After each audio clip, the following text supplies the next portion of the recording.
Hello guys, हमारे channel पर आपका स्वागत है। अगर आपको वीडियोस पसंद आ रही हैं तो प्लीज़ लाइक करें, कमेंट करें और शेयर करें। अगर आपने चैनल को अभी तक सब्सक्राइब नहीं किया है तो प्लीज़ चैनल को सब्सक्राइब करें। मयूर गुलेरिया ने धीरे से अपनी आंखें खोली, यह देखने के लिए कि बेचारी दुबली पतली और नाजुक लड़की की क्या हालत हुई होगी। मगर जैसे ही उसने आंखें खोली, मयूर गुलेरिया हैरान रह गया। ट्राइबल वॉरियर रिंग में फ्लोर पर पड़ा था। उसके दोनों हाथ और दोनों पांव बिल्कुल मोशनलेस थे। ऐसा लग रहा था जैसे ट्राइबल वॉरियर के शरीर में जान ही नहीं बची थी। जब मयूर गुलेरिया ने स्टैंड में बैठे क्राउड की तरफ देखा तो सारे लोग अपनी सांसें रोककर रिंग में खड़ी अनिका की ओर देख रहे थे। अनिका अपने हाथों की स्ट्रेचिंग कर रही थी। बॉडी वार्म अप करते हुए अनिका ने रेफरी से पूछा, क्या यह राउंड खत्म हो गया?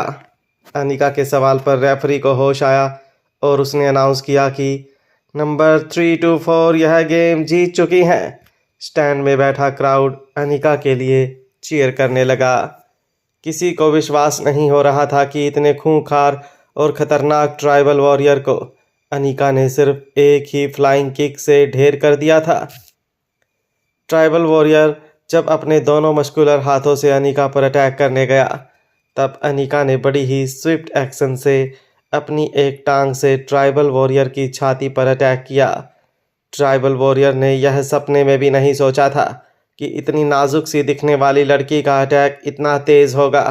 ट्राइबल वॉरियर की छाती पर लगी अनिका की किक इतनी स्ट्रांग थी कि फ्रैक्शन ऑफ अ सेकंड में ट्राइबल वॉरियर बेहोश फाइटिंग रिंग के फ्लोर पर पड़ा था।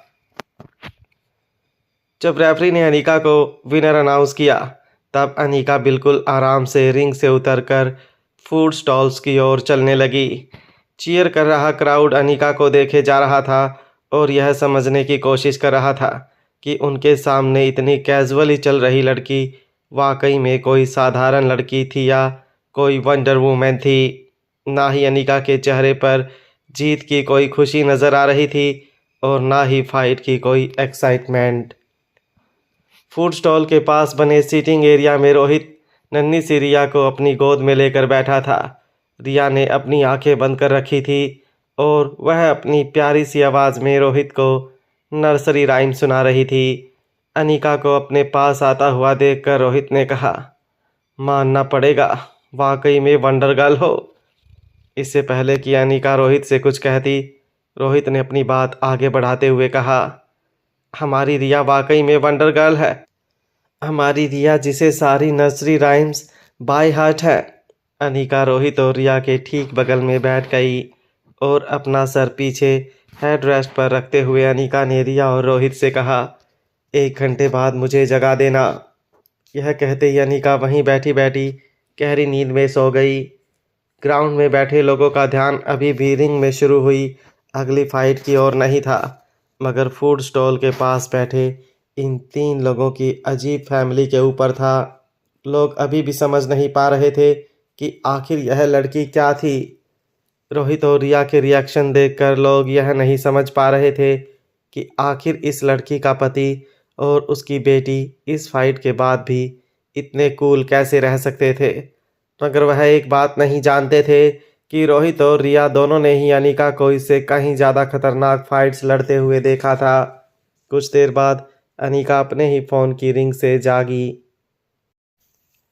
फ़ोन रिसीव करते ही अनिका ने कहा, तुमने मेरी नींद खराब की है।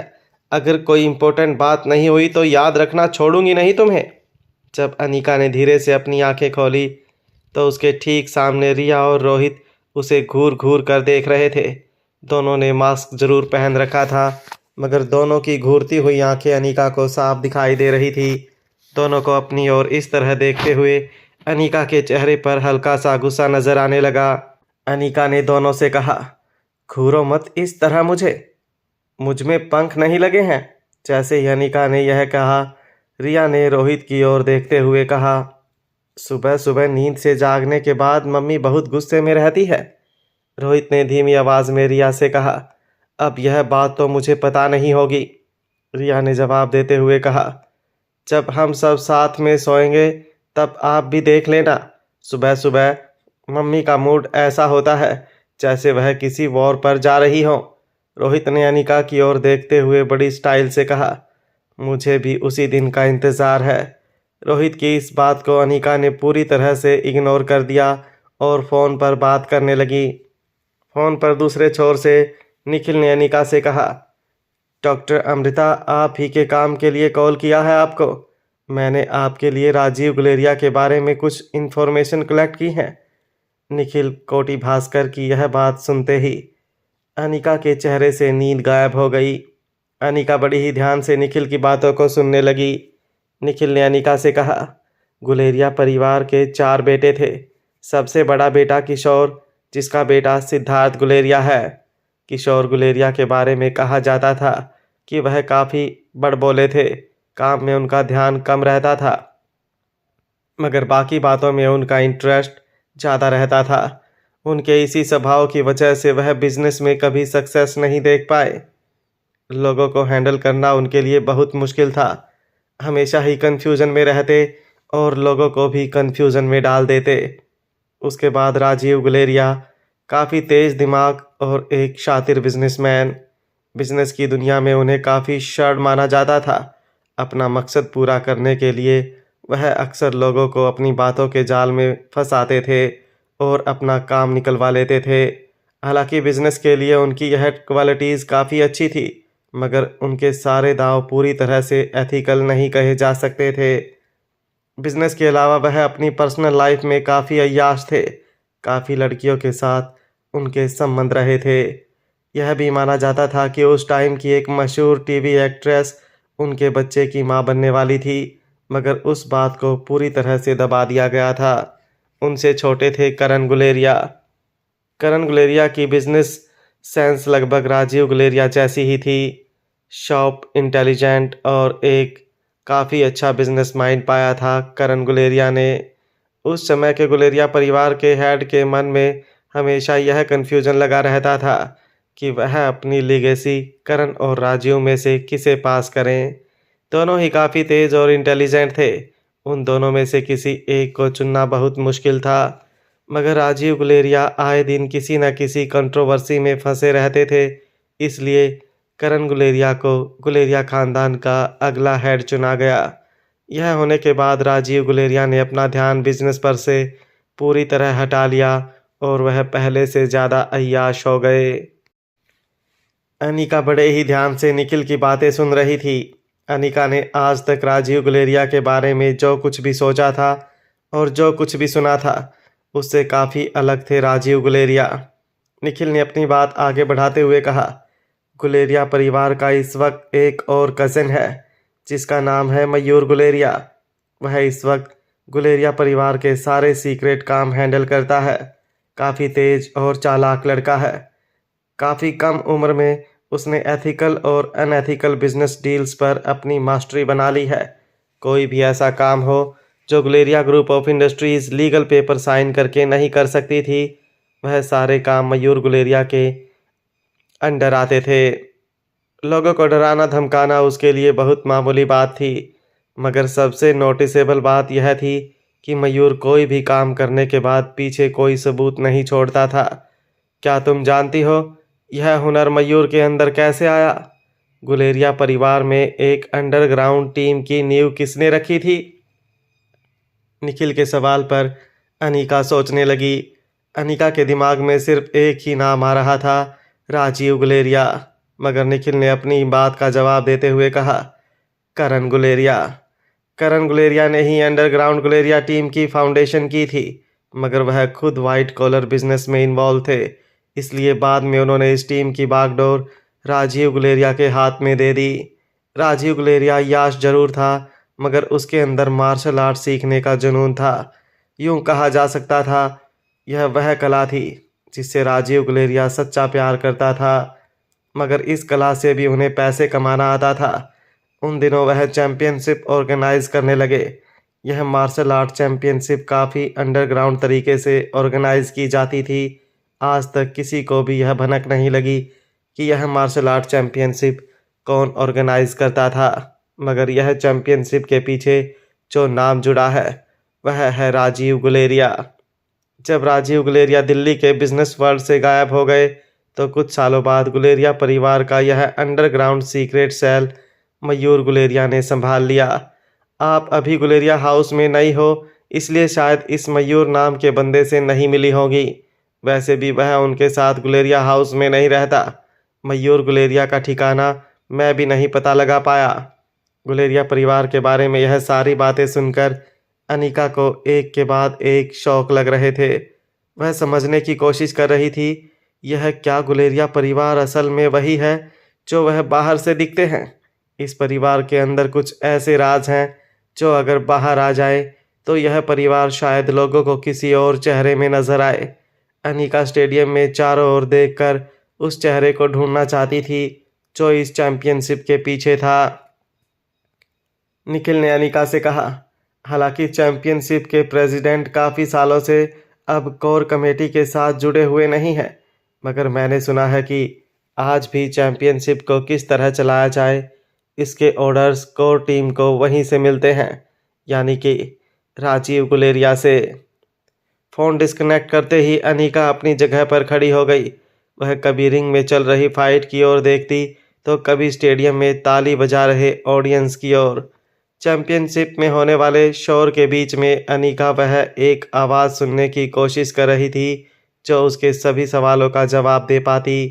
स्टैंड में कई लोग अनिका को देख रहे थे, मगर अनिका को तलाश थी उन आँखों की जो शायद अनिका दिल्ली आई तब से लेकर अब तक अनिका पर नज़र बनाए हुए थी। अनिका अब अच्छी तरह जान चुकी थी कि कहीं ना कहीं राजीव गुलेरिया तक पहुंचने की सीढ़ियां इस चैंपियनशिप से होकर गुजरती थी। अनिका किसी भी हालत में राजीव गुलेरिया तक पहुंचना चाहती थी, क्योंकि राजीव गुलेरिया वह आखिरी सीढ़ी थी जिसके बाद अनिका को अपनी ज़िंदगी और अपनी माँ की ज़िंदगी से जुड़े सारे सवालों के जवाब मिल पाते। अनिका किसी भी तरह राजीव गुलेरिया तक पहुंचकर उनके डीएनए सैंपल कलेक्ट करना चाहती थी, जिससे वह अपने और राजीव गुलेरिया के डीएनए सैंपल मैच करके इस बात का पता लगा पाए कि क्या सचमुच राजीव गुलेरिया ही उसके बायोलॉजिकल पिता थे। जब बेंगलुरु में राजलक्ष्मी ने करण गुलेरिया की और अनिका की डीएनए सैंपल टेस्ट करवाई थी, तब राजलक्ष्मी ने खास तौर से अनिका से कहा था कि करण गुलेरिया अनिका के बायोलॉजिकल फादर है या नहीं, यह कंफर्म नहीं किया जा सकता जब तक अनिका के डीएनए सैंपल राजीव गुलेरिया के सैंपल्स के साथ मैच नहीं किए जाते। राजीव गुलेरिया तक पहुंचकर ना सिर्फ इस बात पर से पर्दा उठता कि अनिका आखिर किसकी बायोलॉजिकल बेटी है, बल्कि उस रहस्य पर से भी पर्दा उठ सकता था कि आखिर स्वाति ने करण गुलेरिया को धोखा क्यों दिया था। अपनी माँ के बारे में ऐसी बात सोचकर अनिका की सांसें तेज होने लगी। रिया और रोहित अनिका के सामने देखकर उससे कुछ बात करने की कोशिश कर रहे थे, मगर अनिका के कानों पर उनकी आवाज़ नहीं पहुंच रही थी। अनिका यह बात बर्दाश्त नहीं कर सकती थी कि लोग उसकी माँ को आज भी धोखेबाज मानते थे। करण गुलेरिया की बर्बादी के पीछे लोग स्वाति को ही जिम्मेदार ठहरा रहे थे। बचपन से अनिका ने अपने मन में अपनी माँ की जो तस्वीर बनाई थी, क्या वह झूठी थी? क्या स्वाति सचमुच वही औरत थी जैसा लोग उसे समझ रहे थे? अनिका के माथे से पसीना बहने लगा। मास्क के अंदर अनिका को घुटन महसूस होने लगी थी। कुछ और देर अगर अनिका खड़ी रहती तो शायद चक्कर खाकर गिर जाती। अनिका ने आसपास बैठने की कोई जगह ढूंढी, मगर जैसे ही वो पास रखी एक चेयर पर बैठने की कोशिश करने लगी, एक फटे कपड़ों वाला आदमी दौड़ता हुआ अनिका की बगल से गया। उसकी टक्कर से अनिका लड़खड़ाने लगी। जब अनिका ने किसी तरह चेयर का सहारा लेकर अपने आप को संभाला तो वह यह देखकर हैरान हो गई कि जिस आदमी ने उसे टक्कर मारी थी वह और कोई नहीं बल्कि गुलेरिया हाउस में रहने वाला वह पागल बूढ़ा था। गुलेरिया हाउस के पागल बूढ़े को चैंपियनशिप स्टेडियम में देखकर अनिका हैरान रह गई। उसे अपनी आंखों पर विश्वास नहीं हो रहा था। गुलेरिया हाउस इस जगह से कम 1 घंटा दूर था, और अगर इस आदमी की दिमागी हालत ठीक नहीं थी तो आखिर वह यहाँ तक पहुँचा कैसे? अनिका ने अपने आप को संभाला और उस पागल बूढ़े का पीछा करने लगी। अचानक ही वह भीड़ के बीच कहीं खो गया। अनिका ने भीड़ को धकेलते हुए कुछ देर तक उसे ढूंढने की कोशिश की। अनिका को यकीन था कि यह वही पागल बूढ़ा था जो उसे गुलेरिया हाउस में मिला था, मगर वह इस जगह पर क्या कर रहा था, वह यहाँ कैसे पहुँचा, इस बात से अनिका परेशान थी। अनिका लगातार भीड़ के बीच में उसे ढूंढने की कोशिश कर रही थी। वह फटे हुए कपड़े और झुलसा हुआ चेहरा जिसने अनिका को कुछ दिन पहले डरा दिया था, उस शख्स को अनिका भूल नहीं सकती थी। अनिका जब उसे ढूंढते हुए भीड़ के बीच में से रास्ता बनाते हुए आगे निकलने लगी, तभी अचानक रिंग से वॉलंटियर ने आवाज़ लगाते हुए कहा, अब अगली मैच होगी कंटेस्टेंट 324 और कंटेस्टेंट 257 यानी कि स्कारफेस के बीच में। अब तक ग्राउंड में सभी लोग जान चुके थे कि कंटेस्टेंट 324 और कोई नहीं बल्कि वही मास्क पहनी दुबली पतली सी लड़की थी जिसने ताकतवर ट्राइबल वॉरियर को एक ही पंच में ढेर कर दिया था। अनिका का बदला हुआ नाम था आर्या। अनिका की फाइट अनाउंस होते ही स्टेडियम में बैठे सारे लोग कंटेस्टेंट 324 के लिए चीयर करने लगे। चैंपियनशिप में और भी लड़कियों ने हिस्सा लिया था, मगर एक के बाद एक लड़कियां अपने से ताकतवर ओपोनेंट के सामने मैचेस हारती चली गई। लोगों को अब इस बात का इंतज़ार था कि अनिका क्या दूसरी फाइट में भी ताकतवर स्कारफेस को हरा पाएगी, या फिर पहली मैच में अनिका ट्राइबल वॉरियर को सिर्फ इसलिए हरा पाई थी क्योंकि ट्राइबल वॉरियर अनिका को देखकर ओवर कॉन्फिडेंट हो गया था और उसने अपना डिफेंस मैकेनिज़्म बिल्कुल छोड़ दिया था। हो सकता है इस बार स्कारफेस पहले से अनिका के साथ मुकाबले के लिए तैयार हो और अनिका को इस बार किसी ताकतवर अपोनेंट के साथ मुकाबला करने में परेशानी हो सकती थी। मैच के लिए सभी लोग एक्साइट होने लगे थे। तभी रिंग में खड़ा वॉलंटियर अनिका का कंटेस्टेंट नंबर बार बार बुलाने लगा, मगर भीड़ के बीच में उस पागल बूढ़े को ढूंढ रही अनिका के कानों पर उस वॉलंटियर की अनाउंसमेंट नहीं पड़ रही थी। वह किसी भी हालत में उस शख्स तक पहुंचना चाहती थी। जब अनिका को ये लगा कि शायद उसे वह पागल बूढ़ा फिर से भीड़ के बीच में नजर आया, तभी अनिका की आंखों के सामने रोहित नन्ही सी रिया को लेकर आ गया। रोहित ने अनिका को कंधे से पकड़ते हुए कहा, क्या तुमने सुना नहीं? अभी मैच तुम्हारी है, लोग तुम्हारा इंतज़ार कर रहे हैं, जाओ रिंग में। रिया भी अपने दोनों हाथ हवा में उछालते हुए कहने लगी, वाह मम्मा, इसकी भी वही हालत करना जो पहले वाले अंकल की थी। अनिका उस बूढ़े आदमी का पता ज़रूर लगाना चाहती थी, मगर वह जानती थी कि इस वक्त वह एक चैंपियनशिप का हिस्सा थी। अनिका फिर से अपने हाथों को स्ट्रेच करते हुए रिंग की ओर बढ़ने लगी। अनिका जैसे जैसे रिंग के पास आने लगी, लोगों की एक्साइटमेंट बढ़ने लगी। कभी किसी ने स्टैंड से आवाज़ लगाते हुए कहा, इस बार नहीं बच सकती, एक बार लकी रही थी मगर हर बार नहीं बच सकती। अनिका ने अपने कानों पर पड़ती कमेंट को पूरी तरह इग्नोर किया और स्टेडियम के बीचों बीच बनी फाइटिंग प्लेटफॉर्म पर एक ही झटके से चढ़ गई। सामने एक बड़ा ही डरावना मास्क पहना कंटेस्टेंट खड़ा था।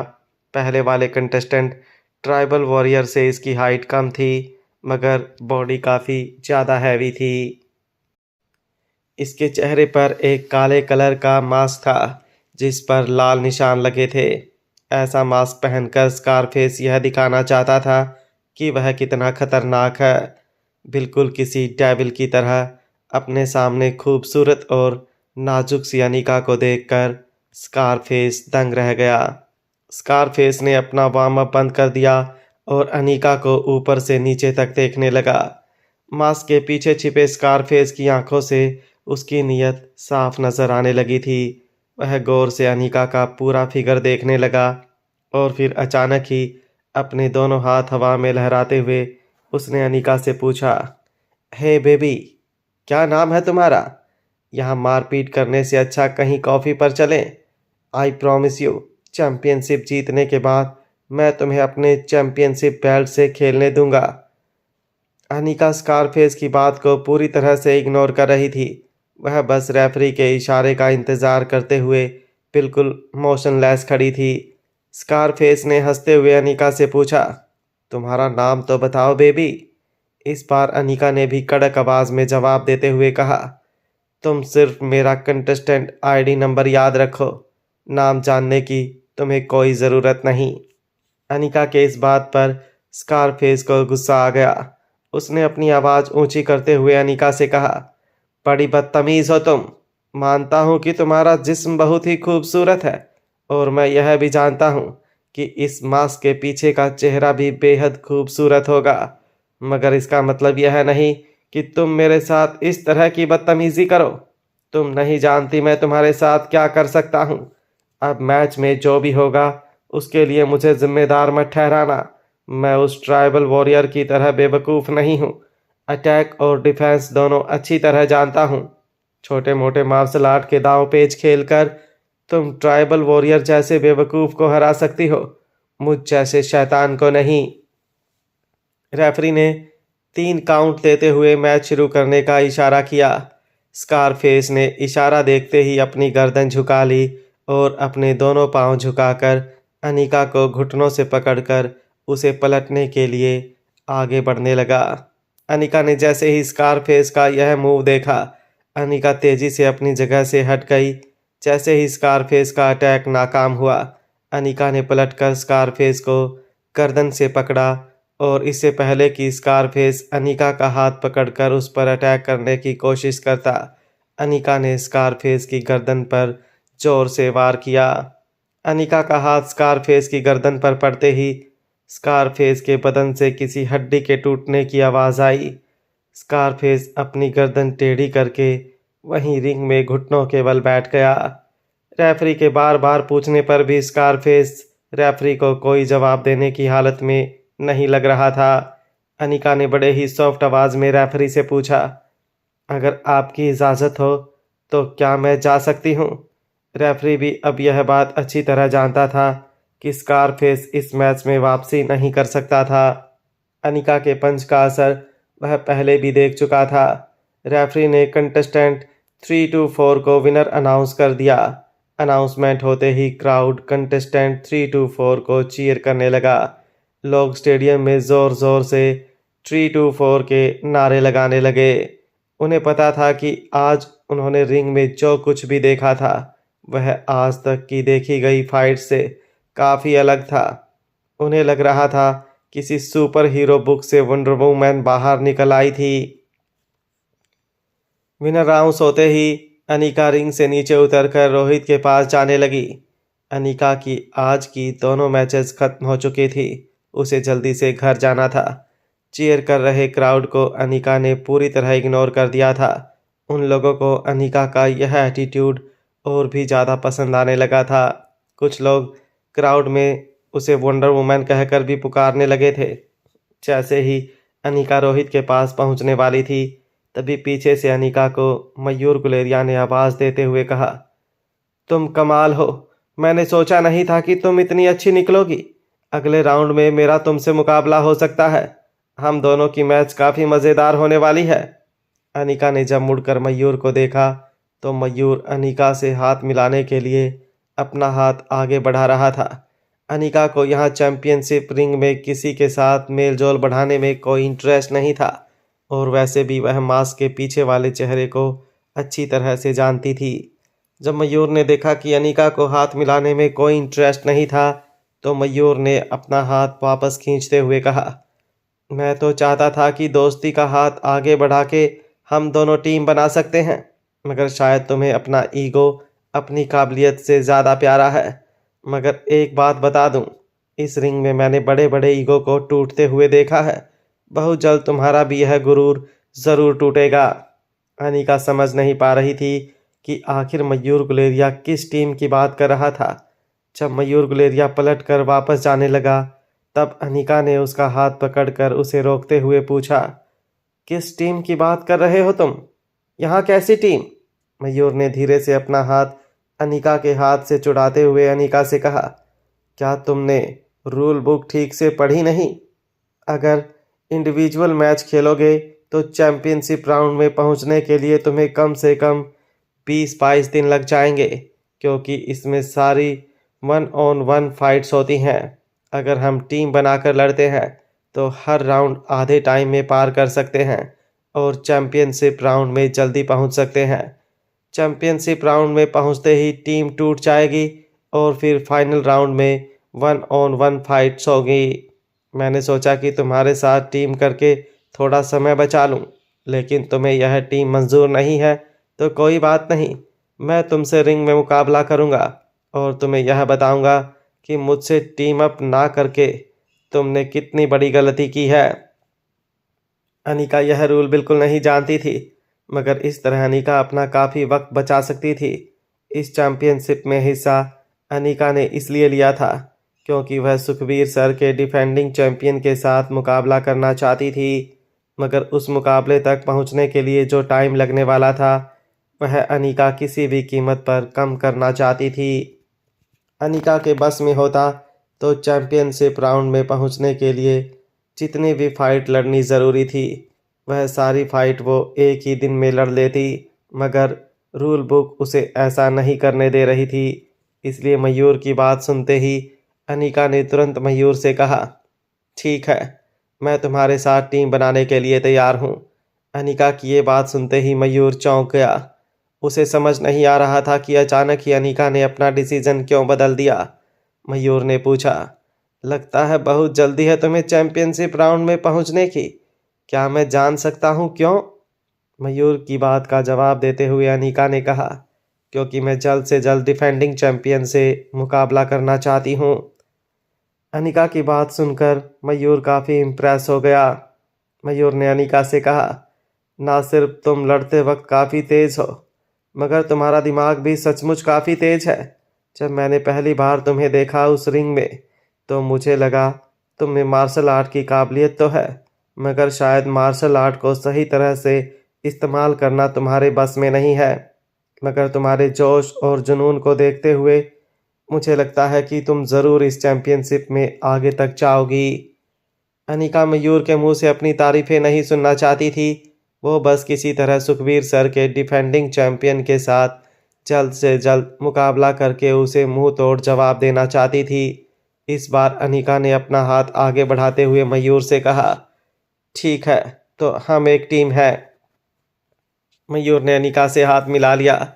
इससे पहले कि अनिका रोहित के साथ स्टेडियम से बाहर निकल जाती, मयूर ने अनिका को रोकते हुए कहा, अरे रुको रुको, टीम में हमें और एक मेंबर की ज़रूरत है। टीम पूरी करने के लिए 3 मेंबर होने ज़रूरी हैं। अनिका ने मयूर से पूछा, क्या तुम्हारी नज़र में है कोई जो हमारी टीम ज्वाइन करेगा? मयूर ने अनिका को जवाब देते हुए कहा, वैसे तो हम दोनों ही अपोनेंट्स के लिए काफ़ी हैं, मगर रूल बुक के हिसाब से टीम में 3 मेंबर्स का होना ज़रूरी है और अनफॉर्चुनेटली मैं ऐसे किसी भी कैंडिडेट को नहीं जानता जो हमारे साथ टीम अप करने के लिए तैयार होगा। कुछ देर सोचने के बाद अनिका ने झटके से रोहित का हाथ पकड़ा और उसे आगे करते हुए मयूर से कहा, ठीक है, फिर यह होगा हमारी टीम का तीसरा मेंबर। रोहित, जिसने एक नन्ही सी बच्ची को अपने हाथों में पकड़ रखा था, उसे देखते हुए मयूर गुलेरिया हैरान रह गया। मयूर ने अनिका से पूछा, क्या यह पहले कभी लड़ा है? इससे पहले कि रोहित मयूर की बात का जवाब देता या उसे रिजेक्ट करता, अनिका ने कहा, हाँ लड़ सकता है, तुम उसकी चिंता मत करो।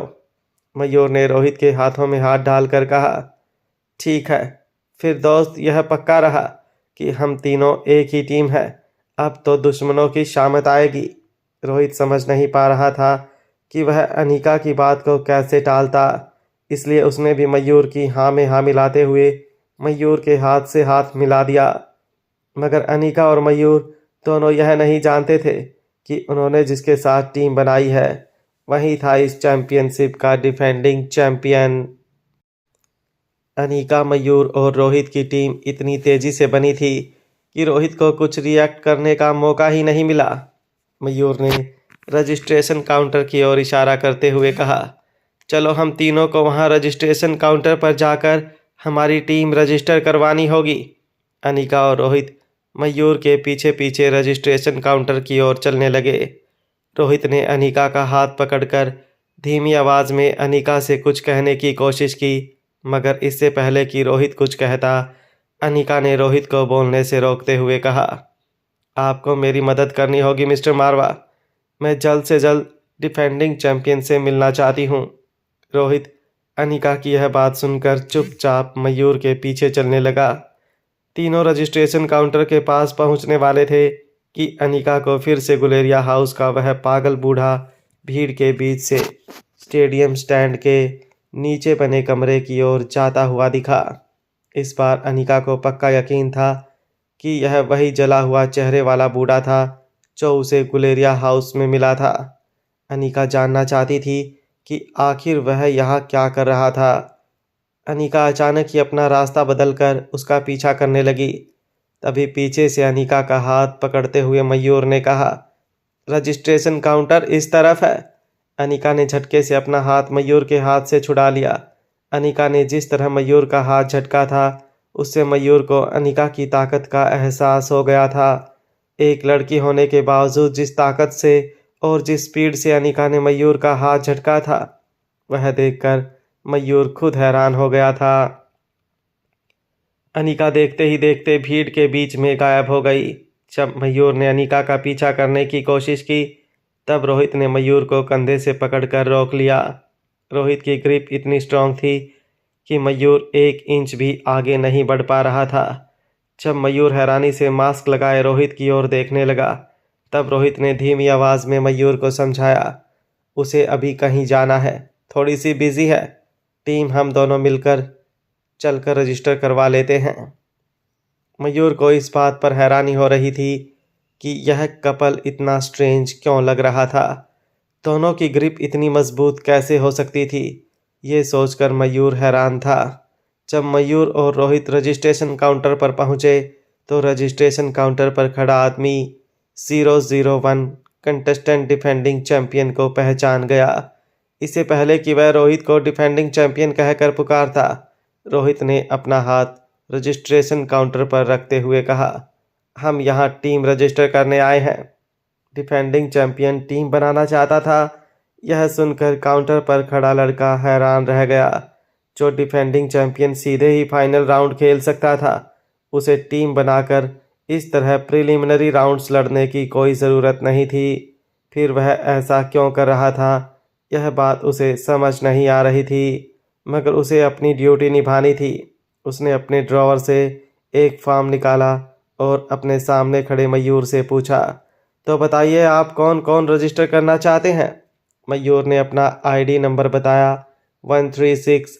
इससे पहले कि वह काउंटर पर खड़ा लड़का रोहित का आईडी नंबर 001 लिख पाता, रोहित ने फिर से अपना हाथ काउंटर पर मारते हुए कहा, मेरा आईडी नंबर होगा 325। यह नंबर ठीक अनिका के 1 नंबर बाद था। काउंटर पर खड़ा लड़का यह जानता था कि नंबर 325 पहले ही किसी और के नाम पर रजिस्टर था, मगर अपने डिफेंडिंग चैंपियन की फरमाइश को वह कैसे नकार सकता था। उसने तुरंत फॉर्म पर 325 रजिस्टर कर दिया और रोहित को एक नया बैंड भी दे दिया। इसके बाद उस लड़के ने मयूर से पूछा, आपका तीसरा प्लेयर कहाँ है।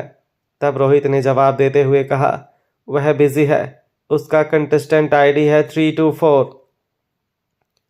रोहित के मुंह से यह बात सुनते ही उस वॉलंटियर ने चुपचाप फॉर्म में नंबर 324 रजिस्टर कर दिया और उस फॉर्म को स्टैंप्स लगाकर प्रोसेसिंग के लिए अपने साथी को दे दिया।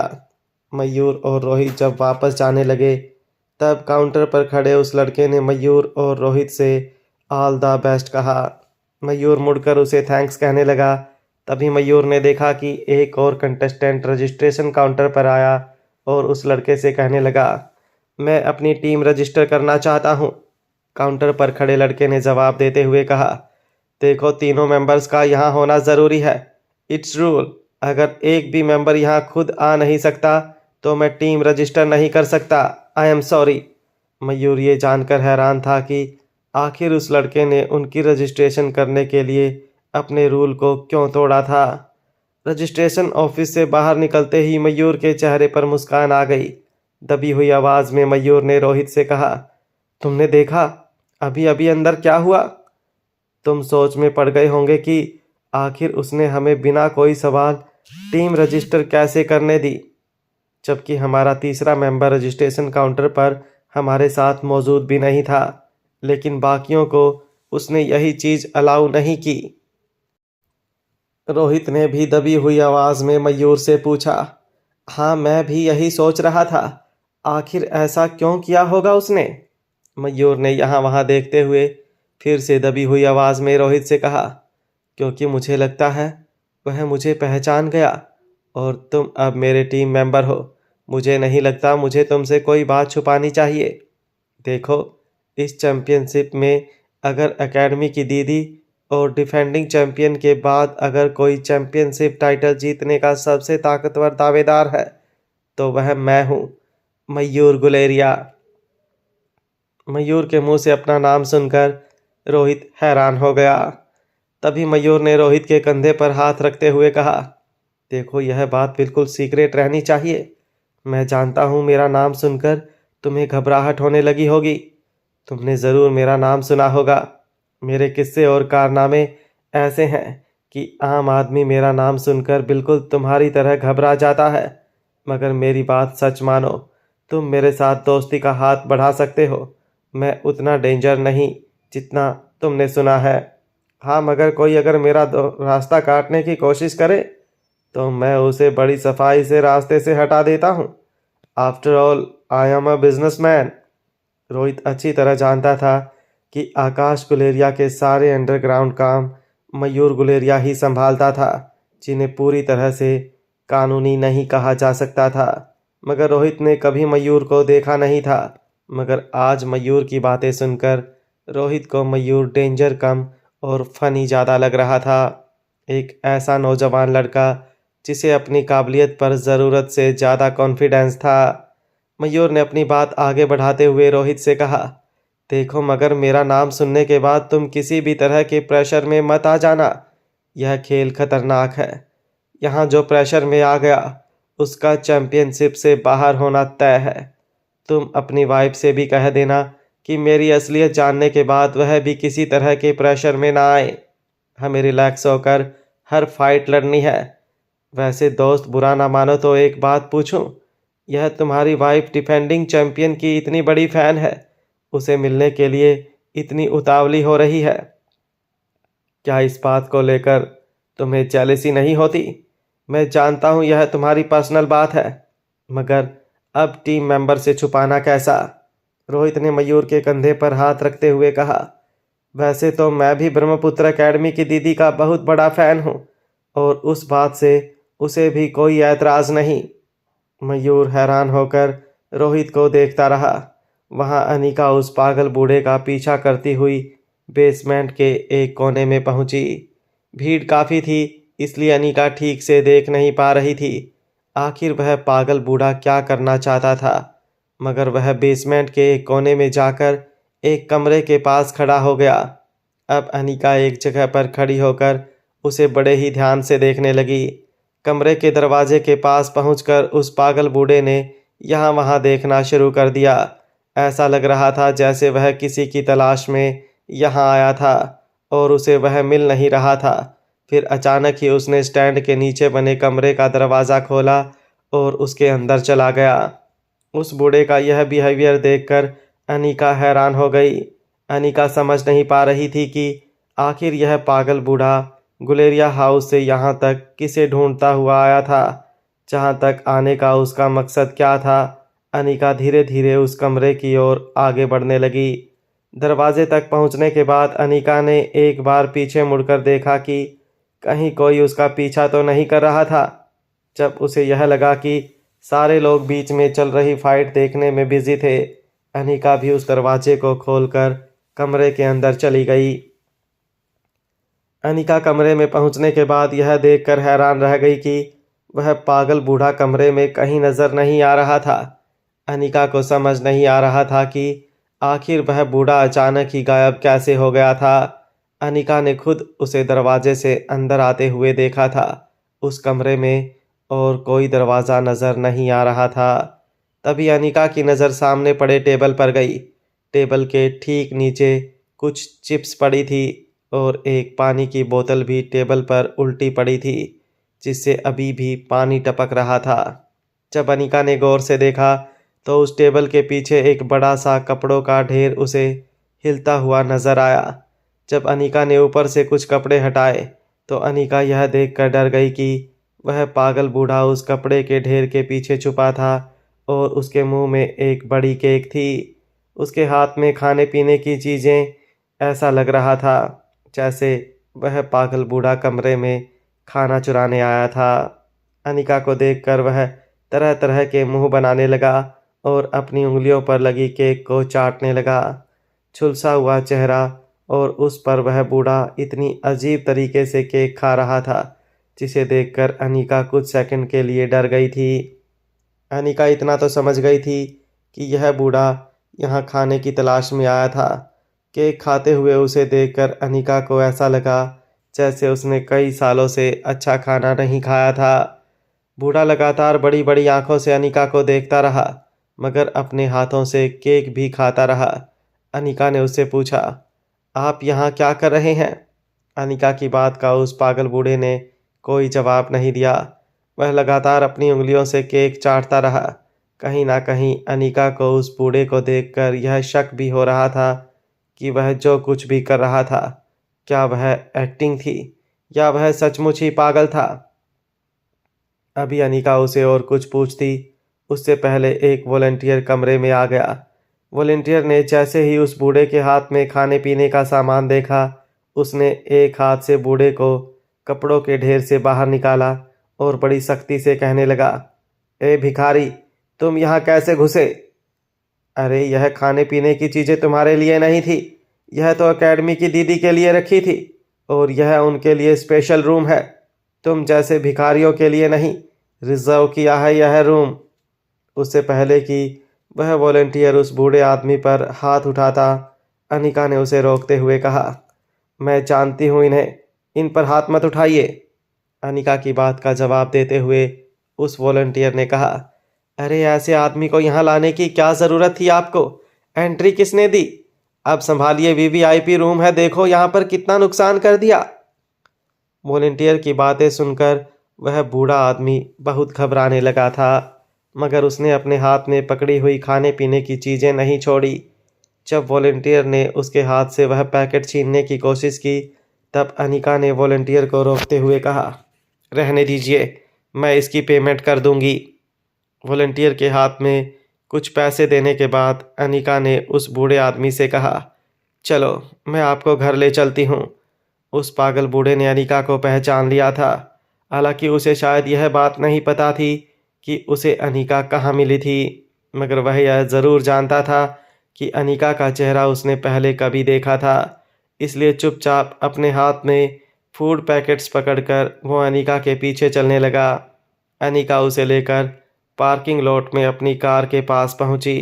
अचानक आगे चल रही अनिका को यह महसूस होने लगा कि जैसे उसके पीछे चल रहा बूढ़ा पहले से जानता था कि उसे किस कार की ओर जाना है। अचानक चलते हुए अनिका रुक गई और मुड़कर उस बूढ़े को गौर से देखने लगी। बूढ़ा अभी भी अपने हाथ में पकड़ी हुई केक को अपने दूसरे हाथ से थोड़ा थोड़ा करके खा रहा था।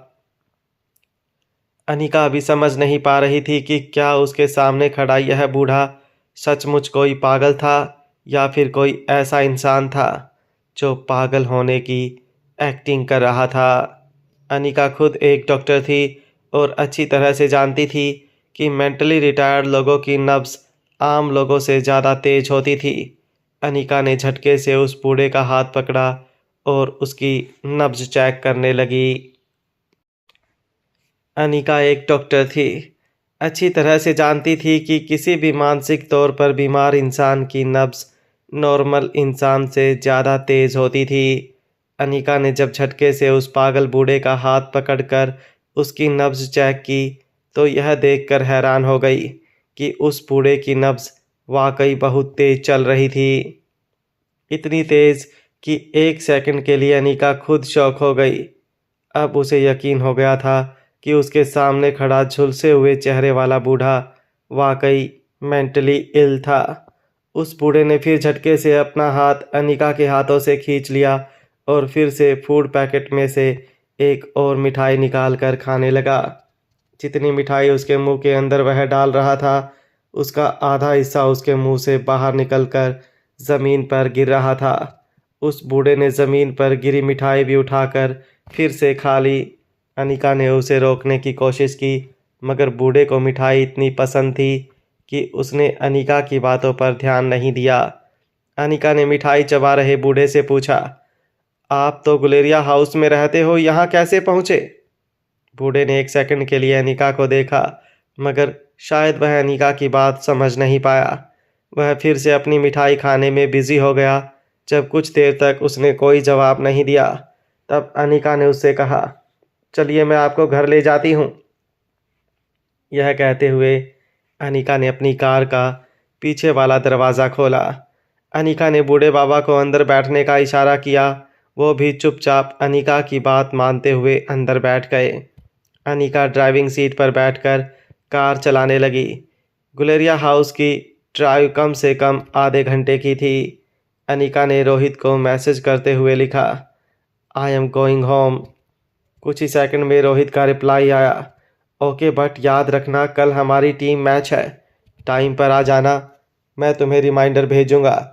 वैसे मैं जानता हूँ अब तक तुम इतना तो जान चुकी होगी कि हमारा तीसरा टीम मेंबर तुम्हारा कज़िन मयूर गुलेरिया है। अनिका यह बात पहले से जानती थी, इसलिए रोहित के मैसेज का जवाब देते हुए अनिका ने लिखा, हाँ जानती हूँ। अनिका ने फ़ोन डैशबोर्ड पर रख दिया। तभी अचानक अनिका की नज़र रियर व्यू मिरर पर पड़ी। पीछे वाली सीट पर बैठे बूढ़े बाबा को देखकर अनिका हैरान हो गई। लोगों को पागल लग रहा वह बूढ़ा पैसेंजर सीट पर अपने एक पाँव पर एक पाँव चढ़ाकर बिल्कुल आराम से बैठा था। यहाँ वहाँ देखकर हर चीज़ को छूने की कोशिश कर रहा था। उसे देखकर ऐसा लग रहा था जैसे वही इस कार का मालिक था। अनिका समझ नहीं पा रही थी कि अगर यह आदमी सचमुच कोई रास्ते का पागल भिखारी था, तो उसे कार में इस तरह से बैठना किसने सिखाया हो सकता है। फिर एक पल के लिए अनिका को ऐसा भी लगा कि गुलेरिया हाउस में आने जाने वाले लोगों को देखकर शायद उसने भी इस पोजीशन में बैठना सीख लिया होगा। जैसे ही उस बूढ़े की नज़र रियर व्यू मिरर से उसे देख रही अनिका पर पड़ी, वह हड़बड़ा गया। अपने हाथ में पकड़ी हुई मिठाई उसने अनिका को ऑफ़र की। जब उसने देखा कि अनिका को मिठाई खाने में कोई इंटरेस्ट नहीं था, तो एक साथ पूरी मिठाई उसने अपने मुंह में ठूस ली। कुछ देर तक अनिका बस उस बूढ़े को अच्छी तरह नोटिस करती रही। फिर धीमी आवाज़ में अनिका ने उसे पूछा, क्या आप राजीव गुलेरिया को जानते हो? मिठाई खा रहे बूढ़े ने जवाब देते हुए कहा, राजीव गुलेरिया? यह नाम कहने के बाद बूढ़ा बिल्कुल खामोश हो गया। अनिका ने सवाल दोहराते हुए पूछा, हाँ हाँ राजीव गुलेरिया, क्या आप उन्हें जानते हो?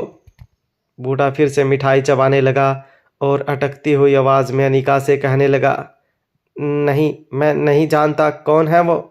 बूढ़ा ये बात कहते हुए जिस तरह से हड़बड़ा रहा था, अनिका को शक हुआ कि शायद वह झूठ बोल रहा था। अनिका ने अपनी बात आगे बढ़ाते हुए पूछा, अगर तुम राजीव गुलेरिया को नहीं जानते तो करण गुलेरिया को कैसे जानते हो?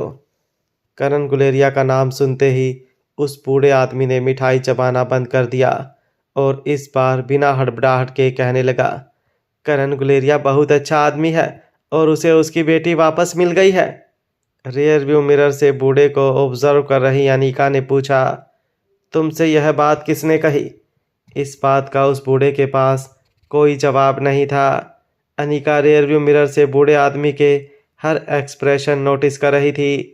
करण गुलेरिया के बारे में बात करते हुए बूढ़े के चेहरे पर खुशी नज़र आने लगी थी। अनिका ने अपनी बात आगे बढ़ाते हुए पूछा, क्या तुम जानते हो करण गुलेरिया की बेटी कौन है?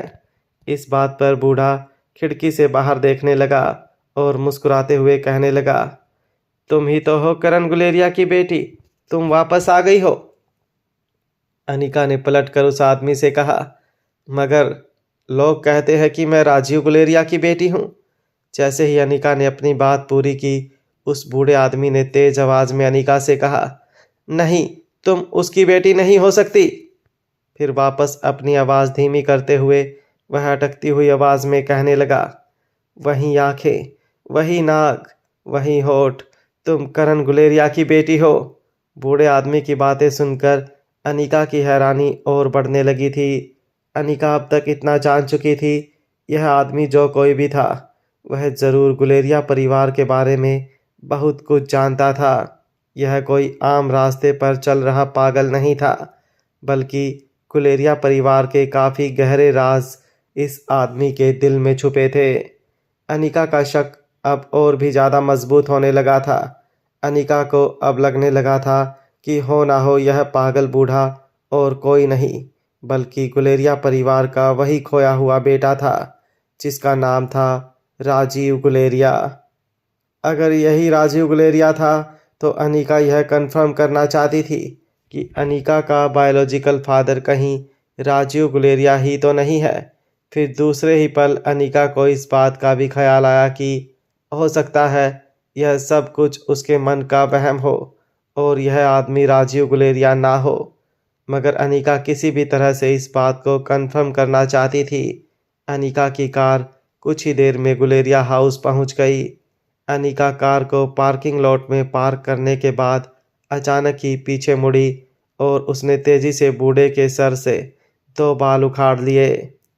दर्द की वजह से बूढ़ा अपने हाथों से अपना सर मसलने लगा और हैरानी से अनिका की ओर देखने लगा। उसे समझ में नहीं आ रहा था अनिका क्या करना चाहती थी। कुछ देर के लिए उसे अनिका से डर लगने लगा। अनिका कार से उतरकर बूढ़े के सर से निकाले हुए बालों को एक प्लास्टिक बैग में बड़े ही ध्यान से पैक करने लगी।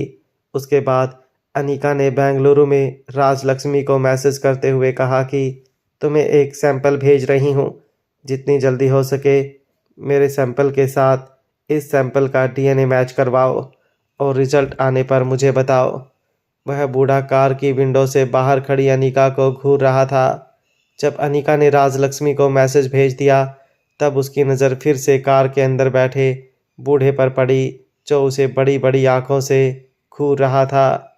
जब अनिका ने कार का दरवाज़ा खोलकर उसे बाहर निकालने का इशारा किया तब वह बूढ़ा अनिका को देखते हुए धीरे धीरे कार से बाहर निकला। कार से उतरने के बाद उस बूढ़े ने अनिका को एक बार ऊपर से नीचे तक देखा। उसके बाद उसके मुंह से अचानक ही एक नाम निकला, स्वाति। यह नाम सुनकर अनिका हैरान रह गई।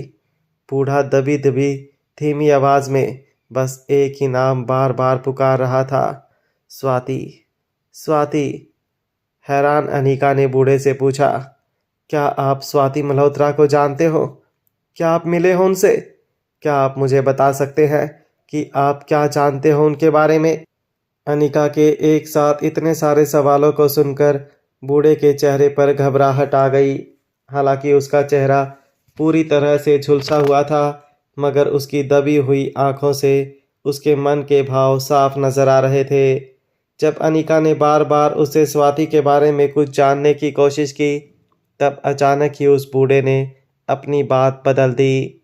अब वह अपने मन ही मन एक ही चीज़ फिर से दोहराने लगा था, करण गुलेरिया की बेटी वापस आ गई, करण गुलेरिया की बेटी वापस आ गई। यह बात दोहराते हुए वह अपनी मिठाई खाने लगा और गुलेरिया हाउस के बाहर बने सर्वेंट क्वार्टर की ओर चलने लगा। वो जब तक अपने क्वार्टर के अंदर नहीं पहुंचा, वह एक ही चीज़ दोहराता रहा, करण गुलेरिया की बेटी वापस आ गई है।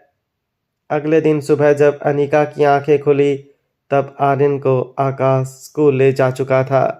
अनिका ने सबसे पहले अपने मोबाइल फ़ोन को चेक किया, मगर वह ये देखकर निराश हो गई कि अब तक राजलक्ष्मी ने डीएनए टेस्ट की रिपोर्ट भिजवाई नहीं थी। अनिका जानती थी कि सैंपल राजलक्ष्मी को रात देर से मिली होगी, इसलिए डीएनए रिपोर्ट निकलने में अभी भी कुछ घंटों का वक्त लग सकता था। जब अनिका नीचे लिविंग हॉल में पहुंची तब उसने देखा कि सीटिंग एरिया में सिद्धार्थ, नंदिनी और व्योमा आपस में कोई बातें कर रहे थे। तीनों का मूड काफ़ी उखड़ा हुआ लग रहा था। व्योमा के बिल्कुल पीछे शारदा भी खड़ी थी। शारदा मायूस होकर सर झुकाकर खड़ी थी। जब अनिका नीचे पहुंची तब उसके कानों पर नंदिनी की आवाज़ पड़ी। तुम्हें ऐसा क्यों लगता है व्योमा कि हमने बाहर किसी से कुछ कहा है? आखिर हमारे घर की पर्सनल बातें हम बाहर किसी से क्यों करेंगे? नंदिनी की बात में हामी भरते हुए सिद्धार्थ ने कहा, हाँ, इतनी पर्सनल बात तो हमने घर में भी किसी से नहीं कही। नंदिनी ने अपनी बात आगे बढ़ाते हुए कहा, देखो व्योमा, मैं जानती हूँ कि तुम बहुत दुखी हो क्योंकि तुम्हें इतने बड़े साइबर सिक्योरिटी कोर्स में एडमिशन नहीं मिला, मगर इसका मतलब यह नहीं कि हमने कोई बात फैलाकर तुम्हारा एडमिशन होने से रोका है। तुम्हारा एडमिशन ना होने से भला हमें क्या फ़ायदा हो सकता था? नंदिनी की यह बात सुनकर भी व्योमा ने अपनी नज़रें झुका ली। तभी धीमी और दबी आवाज़ में शारदा ने नंदिनी से कहा, बेबी को पता चला है कि उनकी एप्लीकेशन में जो गड़बड़ी हुई थी, जिसकी वजह से वह सुनने वाली एप्लीकेशन जो बेबी ने बनाई थी वह घर में गलती से किसी के कंप्यूटर में चली गई थी। यह बात एडमिशन देने वालों तक पहुंच गई थी और इसलिए इतनी छोटी सी गलती की वजह से बेबी का इतने बड़े कोर्स में एडमिशन नहीं हुआ। शारदा की बात पर सिद्धार्थ ने अपनी आवाज़ ऊंची करते हुए कहा, मगर यह बात तो मैंने आकाश से भी नहीं कही, फिर वह कोर्स वालों तक यह बात कैसे पहुंच गई? यह बात तो मुझे भी हैरान कर रही है। नंदिनी ने व्योमा की ओर देखते हुए कहा, ज़रा तो सोचो व्योमा, अरे हम आखिर यह बात किससे कहेंगे? हम तो उस कोर्स वालों को जानते भी नहीं हैं। तभी धीमी आवाज़ में व्योमा ने नंदिनी की आंखों में आंखें डालकर पूछा, आप उस निखिल कोटी भास्कर को कैसे जानते हो? हैरानी से नंदिनी और सिद्धार्थ एक दूसरे को देखने लगे। उन्हें यह नहीं समझ में आ रहा था कि आखिर निखिल कोटी भास्कर का व्योमा के एडमिशन ना होने से क्या लेना देना हो सकता था। नंदिनी ने जवाब देते हुए कहा, देखो, हम उसे नहीं जानते, हमारा निखिल के साथ कांटेक्ट अनीका के थ्रू हुआ था।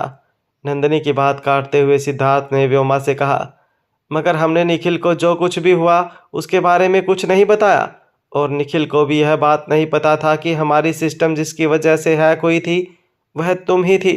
व्योमा, मैं तुम्हारा बड़ा भाई हूँ। तुम्हारे फ्यूचर के लिए मैंने खुद कितने सपने देखे हैं यह तुम खुद जानती हो। भला मैं तुम्हारी रास्ते की रुकावट कैसे बन सकता हूँ? व्योमा ने मायूसी से जवाब देते हुए कहा, बात आप पर भरोसे की नहीं है भैया। बात यह है कि हमारी फैमिली की बात बाहर लीक हुई है जिसकी वजह से मेरी एडमिशन नहीं हो पाई। इससे पहले कि सिद्धार्थ आगे व्योमा से कुछ कहता, नंदिनी ने सिद्धार्थ का हाथ पकड़ते हुए कहा, देखो सिद्धार्थ, हमने बहुत समझाने की कोशिश की मगर व्योमा को अगर अपने ही परिवार पर भरोसा नहीं तो हम कुछ नहीं कर सकते। हम क्यों कहेंगे किसी से घर की बातें? हम तो उस निखिल को अनीका के थ्रू मिले थे, तो क्या अब व्योमा अनीका पर भी शक करेगी? यह बात सुनते ही शारदा ने सबसे कहा, अब तो यह बात बिल्कुल साफ हो गई। अगर आप उस निखिल को अनीका की वजह से मिले थे तब तो यह बात साफ है कि घर में जो कुछ भी हुआ था वह सारी बातें अनीका ने ही निखिल को बताई होंगी और उस लड़के ने उस कोर्स वालों को जाकर यह सब कुछ बताया होगा जिसकी वजह से बेबी की एडमिशन रुक गई। मैं जानती हूँ यह सब कुछ उस अनीका ने क्यों किया है, क्योंकि वह जलती है हमारी बेबी से। हमारी बेबी हर चीज़ में इतनी टैलेंटेड है, इतनी गुणी है, इतनी सुशील है, बस इसी बात को लेकर वह जलती है बेबी से और इसलिए उसने चालबाजी से बेबी का एडमिशन रुकवा दिया। तभी पीछे से एक सॉफ्ट और जेंटल आवाज़ सभी के कानों पर पड़ी, हाँ, मैंने ही बताया था सब कुछ निखिल को। सिद्धार्थ गुलेरिया मन ही मन यह बात अच्छी तरह जानता था कि निखिल को ना तो उसने और ना ही नंदिनी ने व्योमा के बारे में कुछ बताया था। इसका मतलब साफ था कि निखिल तक अगर यह इन्फॉर्मेशन पहुंची है तो ज़रूर अनीका के थ्रू ही पहुंची होगी। इससे पहले कि सिद्धार्थ गुलेरिया कुछ रिएक्ट करता, अनीका की आवाज़ सबके कानों पर पड़ी। अनीका ने कहा, हाँ, मैं ही थी वो। अनीका की आवाज़ सुनते ही सब हैरान होकर किचन से बाहर निकल रही अनीका को देखने लगे। अनीका के हाथ में एक प्लेट थी जिसमें ब्रेड, बटर, चीज़ और कुछ वेजिटेबल्स रखे थे। अनीका ने बड़े ही आराम से अपनी प्लेट से टोस्ट बटर की बाइट लेते हुए कहा, कहो, क्या पूछना चाहती हो तुम मुझसे व्योमा? अनीका की यह बात सुनते ही शारदा ने आगे बढ़ते हुए डाइनिंग टेबल पर बैठी अनीका से कहा, क्या मिलेगा तुम्हें यह सब कुछ करके? और सबके सामने अभी इस तरह से इतनी आसानी से जो कुछ भी किया है उसे कबूल भी कर रही हो। बेबी का फ्यूचर बिगाड़ कर क्या मिलेगा तुम्हें? क्या तुम्हें वह बात नहीं सुनी कि दूसरों की लाइन छोटी करने से बेहतर है अपनी लाइन को बड़ी करो? अगर तुम जिंदगी में कुछ बनना चाहती हो, कुछ पाना चाहती हो, तो तुम भी बेबी की तरह मेहनत करो। इस तरह से किसी को जानबूझकर नीचा दिखाने से तुम्हारी नाक ऊंची नहीं हो जाएगी। शारदा की हैसियत वैसे तो घर में एक नौकरानी की थी, मगर पिछले कई वर्षों से व्योमा की पर्सनल केयर टेकर बनकर शारदा ने धीरे धीरे घर में अपनी धाक जमा ली थी। लोग भी शारदा को उतनी ही रिस्पेक्ट देते जितनी एक घर का सदस्य डिजर्व करता था। व्योमा अपनी जगह से कुछ कदम आगे आई और बड़ी ही पोलाइटली व्योमा ने अनिका से पूछा, आखिर मैंने क्या बिगाड़ा है तुम्हारा? क्यों इस तरह मेरे करियर को बर्बाद करना चाहती हो तुम? नंदनी और सिद्धार्थ भी अनिका की बात सुनकर हैरान थे। उन्होंने यह कभी नहीं सोचा था कि अनिका इस तरह से अपना किया सबके सामने कबूल भी कर लेगी। नंदनी अब तक अनिका को जितना जान चुकी थी, उसे अब भी इस बात पर यकीन नहीं था कि अनिका जानबूझकर व्योमा के साथ कुछ गलत करेगी। व्योमा की बात का जवाब देते हुए अनिका ने बड़ी कैजुअली कहा, देखो तुम्हारे साथ जो कुछ भी हुआ है वह तुम्हारी वजह से हुआ है, किसी और के कहने से या किसी के कान भरने से नहीं हुआ है।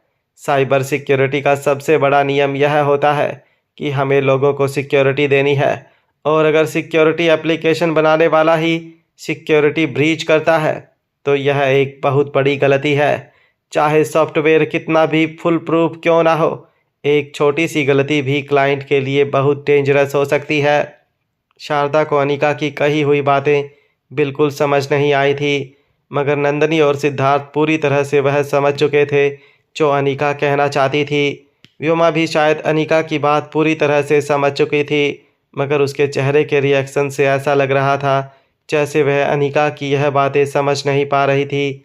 इससे पहले कि शारदा या व्योमा अनिका से आगे कुछ कहते, अनिका ने अपना नाश्ता पूरा किया और वहाँ से चली गई। अनिका को आज 2 फाइट्स लड़नी थी अपनी नई टीम के साथ, जिसके लिए उसे 4 बजे तक वेन्यू पर रिपोर्ट करना था। अनिका जैसे ही मास्क लगाकर वेन्यू पर पहुंची, मयूर गुलेरिया, जिसने आज सफ़ेद आउटफिट और रेड मास्क पहना था, वो रिंग के पास अनिका का इंतज़ार कर रहा था। अनिका को देखते ही मयूर ने कहा, अरे मैंने तुमसे कहा था कि ठीक 4 बजे पहुंच जाना, तुम 15 मिनट लेट हो। मगर कोई बात नहीं, अभी हमारी फ़ाइट शुरू नहीं हुई, मगर इस फाइट के ख़त्म होते ही हमारी फ़ाइट शुरू होगी। वैसे तुम्हारे हस्बैंड ने तुम्हें मेरे बारे में सब कुछ बता ही दिया होगा, मगर तुम बिल्कुल भी इस बात को लेकर प्रेशर में मत आना। तुम्हारे साथ टीम बनाकर मैं तुम लोगों पर कोई एहसान नहीं कर रहा हूँ।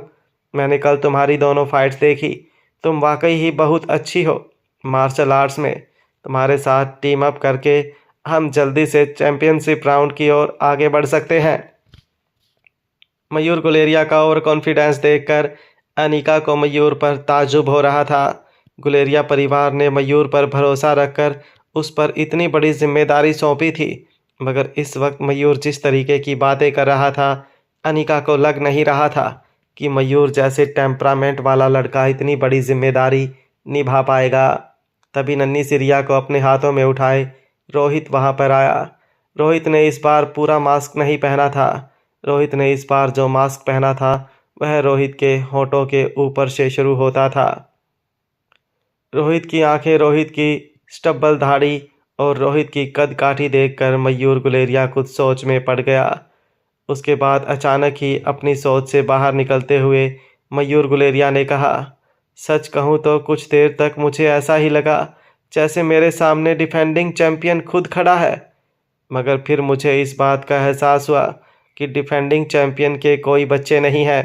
अगर तुम्हारे हाथ में यह प्यारी सी बच्ची ना होती तो मैंने खुद भी धोखा खा लिया था और तुम ही को डिफेंडिंग चैंपियन समझ लिया था। एनीवेज, तुम दोनों को रिंग में पहुंचने के बाद सिर्फ मेरा साथ देना है। मैं एक के बाद एक ओपोजिशन को ढेर करता जाऊंगा। हो सके तो मेरी टेक्निक समझने की कोशिश करना, फ्यूचर में तुम्हें भी काम आएंगी। और आईडी नंबर 324 तुम मुझे कवर करना। अगर किसी वक्त ऐसा लगे कि कोई ओपोनेंट टीम का फाइटर धोखे से मुझ पर पीछे से वार करने की कोशिश कर रहा हो तो मुझे अलर्ट कर देना और उसे तुम्हारी वही टेक्निक इस्तेमाल करके पंच मारना जिसे कुछ वक्त के लिए वह मुझसे दूर हो जाए। अनिका और रोहित दोनों मयूर की बात सुनकर हाँ में अपना सर हिलाने लगे। मयूर ने स्ट्रेचिंग करते हुए कहा, बस अब कुछ ही मिनटों में हमारी टीम की पहली मैच शुरू होने वाली है। अब इस बच्ची का क्या करेंगे? इतनी भीड़ में बच्ची को अकेला छोड़ना ठीक नहीं रहेगा। रोहित ने मयूर की बात का जवाब देते हुए कहा, यह बात तुमने बिल्कुल ठीक कही। बच्ची को भीड़ में अकेला तो नहीं छोड़ सकते। मयूर कहने लगा, इतनी छोटी सी बच्ची को इस तरह की जगह पर लाने का क्या मतलब है? बच्ची को घर छोड़कर आते। तुम्हें पता था यहाँ पर हम तीनों एक साथ रिंग में उतरने वाले हैं, तो फिर बच्ची को यहाँ लाने की क्या ज़रूरत थी? इस बात का जवाब देते हुए रिया ने कहा, डोंट वरी अंकल, फाइट में मैं भी आपकी मदद करूँगी। मयूर ने जवाब देते हुए कहा, बेटा इसमें तुम्हारा कोई दोष नहीं है। मुझे तुम्हारे मम्मी पापा बड़े ही स्ट्रेंज लगते हैं। इतनी लापरवाही कैसे कर सकते हैं? तभी रोहित ने मयूर को बीच में रोकते हुए कहा, घबराओ मत, मैं रिया को अकेला नहीं छोड़ूंगा, उसे भी अपने साथ रिंग में ले आऊँगा। यह बात सुनते ही मयूर के होश उड़ गए। मयूर यहाँ वहाँ देखते हुए बिल्कुल धीमी और दबी हुई आवाज़ में कहने लगा, कहीं तुम पागल तो नहीं हो गए? यह क्या कह रहे हो? इतनी छोटी सी बच्ची को फाइटिंग रिंग में लेकर जाना खतरे से खाली नहीं होगा। तभी रोहित ने बड़ी ही कैजुअली जवाब देते हुए कहा, रिंग में मैं इसका ध्यान रखूंगा। वैसे भी मैंने तो यह टीम सिर्फ इसलिए ज्वाइन की थी क्योंकि टीम में तीसरे मेंबर का होना ज़रूरी था। मयूर को पहले तो रोहित की इस बात पर हल्का गुस्सा आया, मगर फिर मयूर के दिमाग में यह ख्याल आया कि कहीं ना कहीं रोहित की बात बिल्कुल सही थी। मयूर अकेला ही अपोजिट टीम के 2 फाइटर्स के लिए काफ़ी था और अनिका किसी एक कमज़ोर ओपोनेंट को संभाल लेगी। रोहित बच्चे के साथ रिंग में होगा। जब पूरा का पूरा स्टेडियम यह नज़ारा देखेगा तब उन्हें मयूर की ताकत का अंदाज़ा होगा। मयूर ना सिर्फ उस टीम का कैप्टन होगा बल्कि लोग कहेंगे कि मयूर यानी कि कंटेस्टेंट 136 एक वन मैन आर्मी है। मयूर काफ़ी सालों से गुलेरिया परिवार के लिए सीक्रेटली काम करता था। उसे कभी भी लाइमलाइट में आने का मौका नहीं मिलता था, इसलिए आज मिले मौके को वह गंवाना नहीं चाहता था। रोहित के सजेशन से मयूर को यह एहसास होने लगा कि वह बहुत जल्द लोगों की लाइमलाइट में आ जाएगा। इसलिए मयूर ने रोहित को थम्स अप दिखाते हुए कहा, ठीक है, तो यह तय रहा, मैं और कंटेस्टेंट 324 अपोजिट टीम से लड़ेंगे और तुम बच्चे का ख्याल रखोगे। चलो यह तो हो गई स्ट्रेटजी प्लानिंग, मगर हमें टीम के लिए एक अच्छा सा नाम भी सोचना होगा। अनिका को धीरे धीरे मयूर की बातों में कोई इंटरेस्ट नहीं रहा था। बस वो किसी तरह जल्द से जल्द इन प्रीलिमिनरी राउंड्स को पार करके सुखबीर सर के डिफेंडिंग चैम्पियन के साथ मुकाबला करना चाहती थी। मयूर ने कुछ देर सोचने के बाद रोहित और अनिका से कहा, देखो इस चैम्पियनशिप में एकेडमी की दीदी और डिफेंडिंग चैम्पियन के बाद अगर कोई सबसे ताकतवर कंटेस्टेंट है तो वह मैं हूँ। अगर हाइट के हिसाब से देखा जाए तो हमारी टीम में कंटेस्टेंट 325 तुम सबसे लंबे हो, उसके बाद आती है हमारी कंटेस्टेंट 324 और मैं तुम दोनों से कद में छोटा हूँ, मतलब कि यहाँ भी मैं तीसरे नंबर पर हूँ।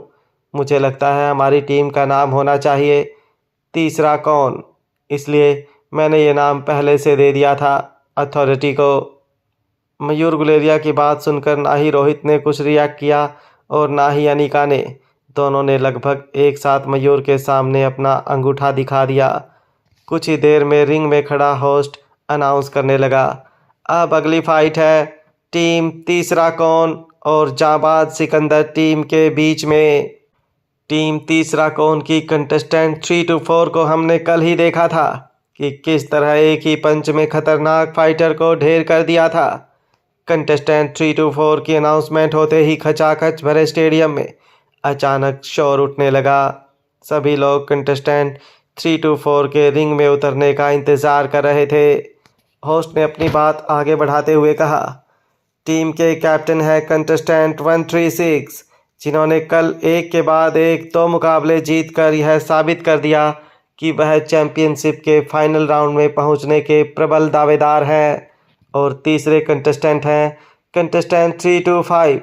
तो आइए शुरू करते हैं यह दिलचस्प मुकाबला। जब अनिका रिंग में उतरी तब अनिका के स्पॉट में स्टेडियम में बैठे सारे लोग चिल्लाने लगे, मगर अनिका बड़ी ही कैजुअली अपनी कमर मोड़कर वार्म अप कर रही थी। वहीं मयूर गुलेरिया हवा में ज़ोर से हाथ उछाल उछाल कर लोगों को थम्स अप का इशारा कर रहा था। मगर जब रोहित एक नन्ही सी बच्ची को लेकर रिंग में उतरा तो अचानक ही स्टेडियम से आ रहा शोर बिल्कुल खामोश हो गया। लोग नन्ही सी बच्ची को देखकर हैरान रह गए थे। रिया ने एक प्रिंसेस ड्रेस पहनी थी और पिंक कलर का मास्क पहना था, और मास्क में से रिया की टिमटिमाती आंखें बिल्कुल साफ नजर आ रही थी।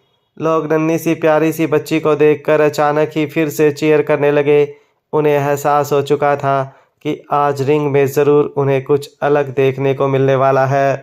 तभी एक फीमेल फैन ने स्टैंड से चिल्लाते हुए कहा, वन पंच वुमन में तुम्हारी बहुत बड़ी फैन हूँ। लोगों ने देखा था कि इस तरह अनिका ने एक ही पंच में दो खतरनाक फाइटर्स को ढेर कर दिया था।